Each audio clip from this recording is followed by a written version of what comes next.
बता दें कि एलपीजी सिलेंडर संकट पर मुख्यमंत्री हेमंत सोरेन ने केंद्र सरकार पर जमकर निशाना साधा है। मुख्यमंत्री ने कहा है कि जब ऐसी स्थिति होती है तो जानकारी पहले से प्राप्त हो जाती है, लेकिन यहां घटना पहले हो जाती है और जानकारी बाद में प्राप्त होती है। उन्होंने कहा कि अजीब गरीब बात यह है कि स्थिति पर अभी तक सरकार का रवैया साफ नहीं है और उन्होंने कहा कि देखते जाइए आगे आगे होता है क्या।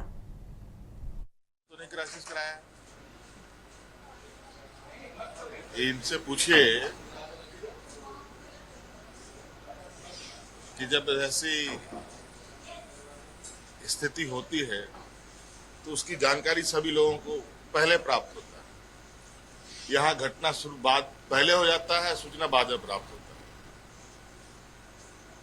तो अजीबोगरीब स्थिति है। अभी देखिए आगे आगे कौन कौन सा दिन ये लोग दिखाएंगे इस देश के गरीब जनता को, जो सबसे अधिक लोग छोटे छोटे काम करके अपने जीवन यापन करते हैं और अपना भी पेट पालते हैं, दूसरे का भी पेट पालते हैं। अब स्थिति यह है कि ना वो अपना पेट पाल पा रहा है, ना दूसरे का पेट पाल पा रहा है। दुमका जिला के मजलिया प्रखंड के सिगदा डंगाल गांव में राष्ट्रीय बागवानी मिशन के तहत 5 दिनों का प्रशिक्षण कार्यक्रम खत्म हो गया। ये प्रशिक्षण का आयोजन कृषि पशुपालन और सहकारिता विभाग के उद्यान प्रभाग ने किया था और इसमें जिले के करीब 200 महिलाओं ने भाग लिया और बागवानी की नई और उन्नत तकनीकें सीखी। जिला उद्यान कृषि पदाधिकारी राजेंद्र प्रसाद ने बताया कि इस प्रशिक्षण का मकसद महिलाओं को कम लागत में ज्यादा उत्पादन करना सिखाना है ताकि वे आत्मनिर्भर बन सके। कार्यक्रम के अंत में सभी महिलाओं को उन्नत बीज बैग और प्रमाण पत्र भी दिए गए। विभाग का जो बागवानी मिशन है माने एनएचएम का ट्रेनिंग है, इसके तहत जो है 200 किसानों को हम लोग देते हैं और ये प्रशिक्षण मसलिया में चल रहा है, काठीकुंड में चल रहा है और एक सरैयाहाट में चल रहा है 200। और जितने भी उद्यान की फसलें हैं और बागवानी फसलें उसके लिए यहाँ किसानों को बताया जा रहा है, चाहे वो सब्जी खेती हो या फल बाग की स्थापना हो, उसके बारे में बताया गया है। और शुरू से मतलब कि एक जीरो से जैसे स्टार्ट करते हैं हम लोग हैं कि मिट्टी की तैयारी कैसे करते हैं, उसमें तैयारी करने के बाद फिर क्या क्या खाद लगेगा, खाद लगने के बाद उसमें क्या कमियां आ सकती है उसके बारे में बताया जाता है। उसके बाद कौन मौसम में कौन सी फसल लगती है उसके बारे में बताया गया है और उसके बाद बताने के बाद फिर उसका प्रैक्टिकल भी कराया गया है और खासकर नेचुरल फार्मिंग के बारे में बताया गया है। बारे में सब बताया, खेती बाड़ी के बारे में बताया, जैसे कि मिट्टी जांच के बारे में बताया 5 दिन से। तो इसमें हम लोग ब्रह्मास्त्र बनाने का उसमें सिखाया भी, तो वो भी हम लोग बनाए हैं। जैसे कि गौमूत्र लिया 3 लीटर, नीम पत्ता 1 केजी, धोथरा पत्ता 1 केजी, उसके बाद था अखवन का पत्ता 1 केजी। गढ़वा के ग्राम जोबरिया के बांदा पहाड़ स्थित नीलकंठ महादेव मंदिर परिसर में चल रहे 9 दिवसीय विराट श्री रुद्र महायज्ञ का तीसरा दिन भगवान शिव के रुद्राभिषेक से शुरू हुआ। शाम के समय आयोजित श्री राम कथा में अयोध्या धाम से आए आचार्य पंकज सांडिल्य जी महाराजा ने भगवान को पावन जन्म की कथा सुनाई और कथा के दौरान भक्ति गीतों और वृंदावन से आए कलाकारों की सुंदर झांकियों ने श्रद्धालुओं का मन मोह लिया। बता दें कि कार्यक्रम में कई सामाजिक और प्रशासनिक लोग भी मौजूद रहे। रमजान के पवित्र महीने के अवसर पर प्रदेश कांग्रेस भवन रांची में दावत इफ्तार का आयोजन किया गया। इस मौके पर झारखंड की खुशहाली, अमन, चैन और आपसी सौहार्द की दुआ मांगी गई। बता दें कि कार्यक्रम का आयोजन झारखंड प्रदेश कांग्रेस अल्पसंख्यक विभाग के चेयरमैन मंजूर अंसारी के नेतृत्व में किया गया और दावत इफ्तार में झारखंड प्रदेश कांग्रेस प्रभारी के राजू, प्रदेश कांग्रेस अध्यक्ष केशव महतो, कमलेश और कांग्रेस विधायक दल के नेता प्रदीप यादव, मंत्री दीपिका पांडे सिंह, डॉक्टर अरफान अंसारी, शिल्पी नेहा तिर्की और पूर्व केंद्रीय मंत्री सुबोध कांत सहाय और जेएमएमसी मंत्री हफीजुल हसन सहित गठबंधन के कई प्रमुख नेता मौजूद रहे। सभी ने मिलकर प्रदेश में अमन, चैन, खुशहाली और भाईचारे के लिए दुआ मांगी। जो इस कार्यक्रम में उपस्थित हुए हमारे सभी लीडर, आपने देखा होगा कि सभी समुदाय के लोग इस इफ्तार के प्रोग्राम में कांग्रेस के प्रदेश कार्यालय में आए। मैं आपके माध्यम से अल्पसंख्यक विभाग का चेयरमैन होने के नाते मैं सबको आभार प्रकट करता हूं और यही गंगा जमुनी तहजीब ही हमारा देश का सबसे मजबूत स्तंभ है। हमारा शान है।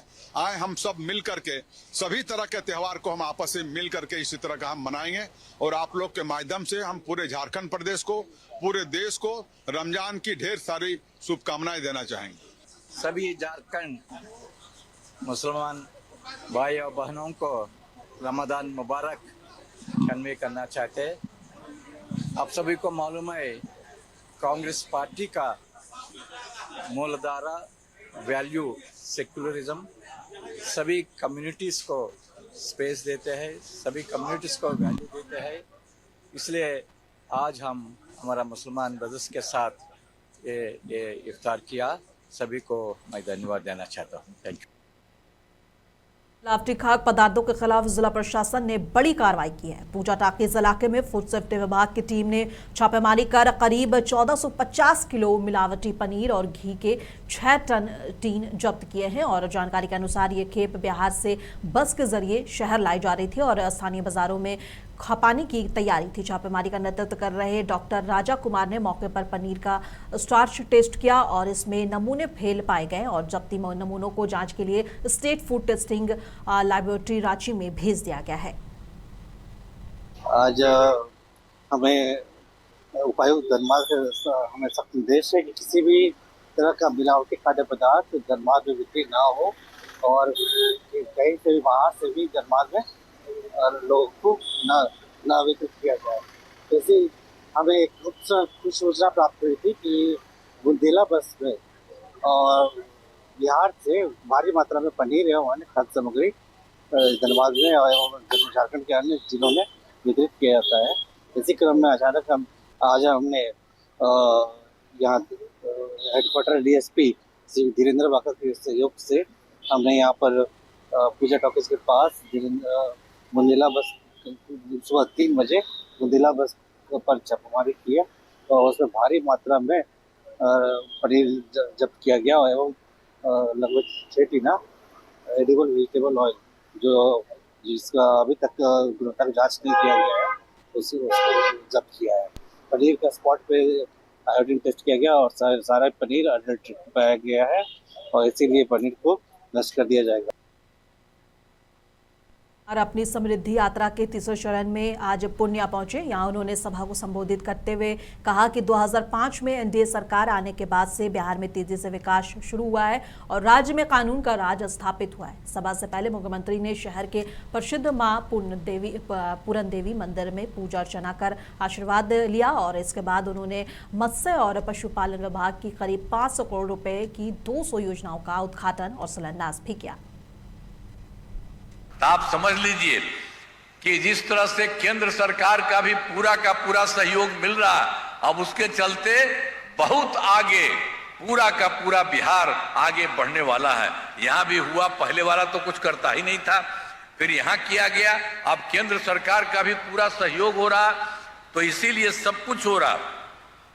तो अभी हम आपके बारे में हम फिर अभी कहने वाले हैं तुरंत, लेकिन इसके पहले हम आपको बता देते हैं कि बिहार में अगले 5 वर्षों में 2025 और 30 में किए जाने वाले कार्य आप जानते ही हैं। पहले क्या हुआ था, सरकार द्वारा पहले कार्यक्रम हुआ था 2005 से 10 तक और दूसरा कार्यक्रम 10 से 15 तक और तीसरा अभी जो आपके बारे में बताए 15 से 20 तक और चौथा कार्यक्रम 20 से 25 को मिलाकर चारों कार्यकाल में हर क्षेत्र में काम हुआ है। चाहे शिक्षा हो, स्वास्थ्य हो, सड़क हो, बिजली हो, कृषि हो, महिला सशक्तिकरण के लिए बहुत काम हुआ है।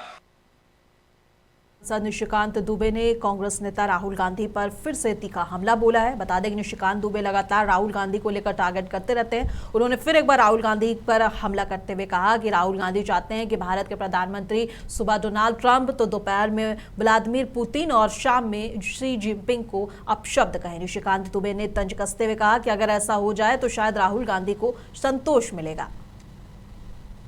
बिहार में कहावत है, अपन मामू मरमर गेल पर मामू मामू भेल। इस देश में समस्या है कि विकसित भारत 2047 कैसे बनेगा, देश का विकास कैसे होगा। माननीय प्रधानमंत्री जी उसी के लिए पूरे देश को मिशन मोड में ले जा रहे हैं। लेकिन जो गांधी परिवार का इतिहास रहा है, आपको ध्यान हो कि श्रीलंका में लड़ाई चल रही थी, गृह युद्ध चल रहा था, उसमें भारतीय सेना को जबरदस्ती राजीव गांधी लेकर चले और उसका नतीजा ये हुआ कि विदेश में पहली बार हमारे देश के प्रधानमंत्री के ऊपर वहां के सैनिकों ने हमला किया। राहुल गांधी के पूरे साल 2 साल के जो वक्तव्य हैं उसको सुनिए, जो माननीय गृह मंत्री जी कह रहे थे, जो विदेशों में जाकर उन्होंने कहे।